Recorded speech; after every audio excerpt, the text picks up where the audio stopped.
In the vast, primordial expanse of the great northern forest of Maine, where ancient pines stood like silent giants and mist-wove through valleys like a living breath, a stray dog named Juniper rummaged with the grace of a phantom.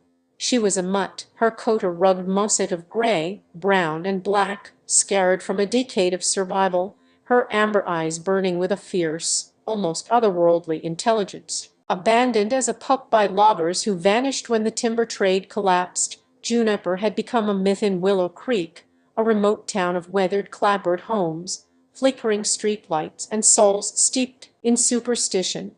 The townsfolk called her the ghost dog, a creature who outwitted traps, dodged hunters' bullets, and melted into the shadows. She lived on foraged berries, stolen scraps from campsites, and the occasional rabbit, her heart hardened by betrayal but alive with a quiet, unyielding strength. The forest was her domain, its secrets her own, its rhythms her guide. One frigid November night in 2005, under a sky heavy with frost and stars sharp as knives, Juniper's ears caught a sound that sliced through the forest's eternal hum, a faint, trembling cry, fragile as a thread stretched to breaking. She followed it, her paws silent on the frozen pine needles, through thickets of thorn and over streams crusted with ice, until she reached a secluded clearing where moonlight pooled like silver. There, in a hollow beneath a splintered log, lay a bundle of tattered cloth, barely stirring. Juniper nosed it,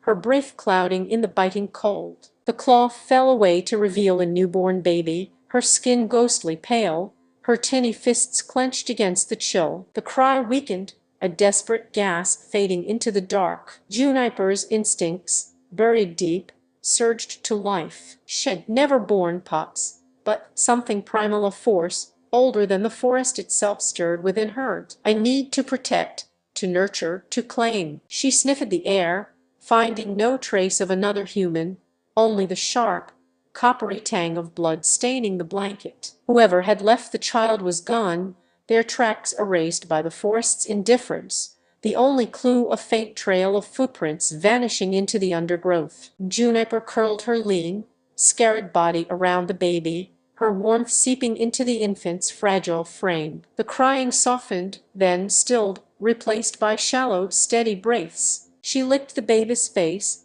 cleaning dirt and tears from her cheeks, her tongue gentle but sure. The infant's eyes, barely open, met hers, and in that moment Juniper made a vow without words. This child was hers, a gift or a burden from the forest's heart. She dragged the blanket with her teeth, pulling the baby through the snow-dusted woods to a den she had carved beneath the roots of an ancient oak, its gnarled limbs a fortress against wind, wolves, and the world beyond. The den, lined with moss, leaves, and scraps of stolen cloth, became a cradle born of the wild. Juniper tucked the baby inside, then set out to scavenge. She returned with a soft pelt, chewed to pliancy, and wrapped it around the child. Food was a greater challenge. Juniper knew the baby couldn't survive on her diet of foraged roots or scavenged meat. She recalled a campsite 4 miles away, where hunters left coolers of milk and formula. Under the cover of moonlight, she crept in, her jaws closing around a plastic bottle, its contents still warm. Back in the den, she nudged it to the baby's lips, her instincts guiding her as the infant suckled weakly. Juniper lay beside her, a sentinel in the dark, her amber eyes watching the shadows, her heart tethered to the child's every breath. The baby, a girl with wisps of dark hair and eyes that would later gleam like the forest's streams, became Juniper's purpose, her reason to endure. She named her in her own way, a low, soft whine that meant mine, a sound that echoed through the den's earthen walls. The townsfolk of Willow Creek would later call her Lily, after the wildflowers that bloomed in the clearing where she was found, but to Juniper, she was simply hers. Days bled into weeks, and Juniper adapted to motherhood with a fierce, quiet grace. She stole formula cans from campers, learned to warm them in her jaws, and carried Lily gently in her teeth when moving dens to evade predators, storms, or the rare human who ventured too close. She deciphered the baby's cries under cold, fear, or the need for closeness, and answered each with food, warmth, a low growl to ward off threats or unusual that calmed her trembling. The forest, both merciless and bountiful, provided a lost hiker's blanket, a jar of honey from an abandoned pack, a soft pelt from a fallen deer, even a tattered stuffed toy left behind by a child camper. Juniper's life, once a solitary dance with survival, now revolved around Lily, her heart beating in time with the child's. In Willow Creek, whispers grew into legends. A ranger named Clara Thorne, a woman with a scientist's mind and a poet's heart, found the blood-stained blanket near the log, its edges frayed, its stains a mystery. She reported it to the sheriff, sparking rumors of a missing child, though no one in town or the surrounding counties had reported one. Hikers spoke of a dog seen with a strange bundle, too large for prey, moving through the forest like a ghost. The town's elders, steeped in folklore passed down from Penobscot ancestors, wove tales of a spirit dog raising a child of the woods, a gift from the forest gods to atone for the land's scars from logging. Juniper cared nothing for their stories. She guarded Lily with a ferocity that startled even here. A fox float from her snarl, a bear turned from her bared teeth, and once a quiet pack scattered at her howl, a sound that echoed like a warning to the stars. At night, she curled around Lily, her warmth lulling the baby to sleep.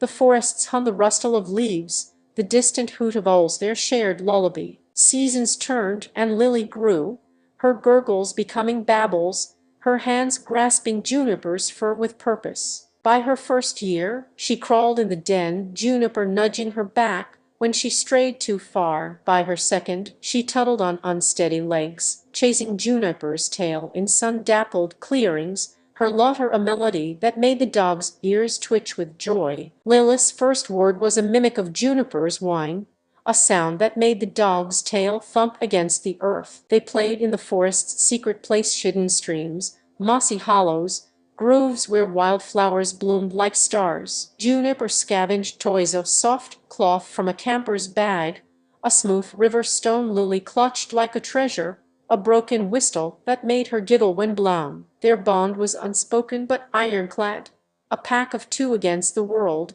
their lives woven into the forest's rhythm. But the world beyond the pines would not leave them be. 3 years after Juniper found Lily, a hunter named Amos Reed, grizzled and haunted by his own losses, spotted them in a clearing. Lily, now a toddler, wore scraps of scavenged cloth stitched together by Juniper's careful teeth, her face smudged but bright, laughing as she tumbled in the grass with the dog. Amos, struck by the sight, returned to Willow Creek with a story that set the town ablaze. Search parties formed, rangers, locals, a journalist from Portland named Eliza Kane chasing a Pulitzer-worthy scoop, even a cryptozoologist drawn by the town's myths. Juniper sensed the intrusion, the air thick with human scent, their lanterns slicing through the dusk. She moved Lily deeper into the forest, to hidden caves and forgotten grooves, her instincts screaming danger. But humans were relentless, their dogs barking,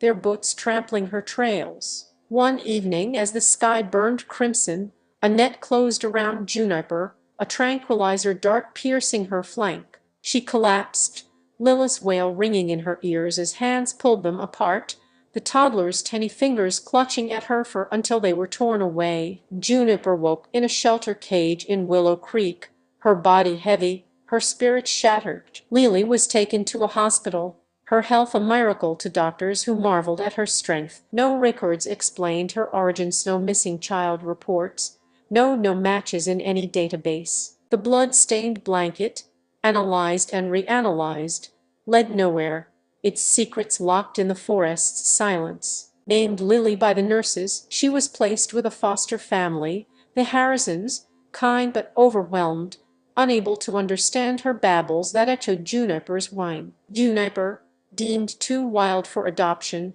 refused food, her ember eyes fixed on the forest beyond the bars, her heart a hollow thing without her child. Amos, haunted by the love had seen in the dog's gaze, broke her out one night, driving her to the wood's edge. "Go, girl," he whispered. Juniper vanished into the pines, her howl a vow to find Lily again. Lily grew up hearing tales of the dog who'd saved her, stories that felt more real than the world of schoolrooms and foster homes. By 18, she was a quiet artist, her sketchbook filled with wolves, amber eyes, and forests that haunted her dreams. Drawn by memories she could name, she returned to Willow Creek, wandering its paths, sketching fragments of a life she'd lost. One dusk, in a clearing where wildflowers bloomed, she saw Juniper older, her muzzle gray, her eyes still fierce. They ran to each other, Lila's arms wrapping around Juniper's neck, the dog's whine echoing her first word. They sat together, girl and dog, under the pines,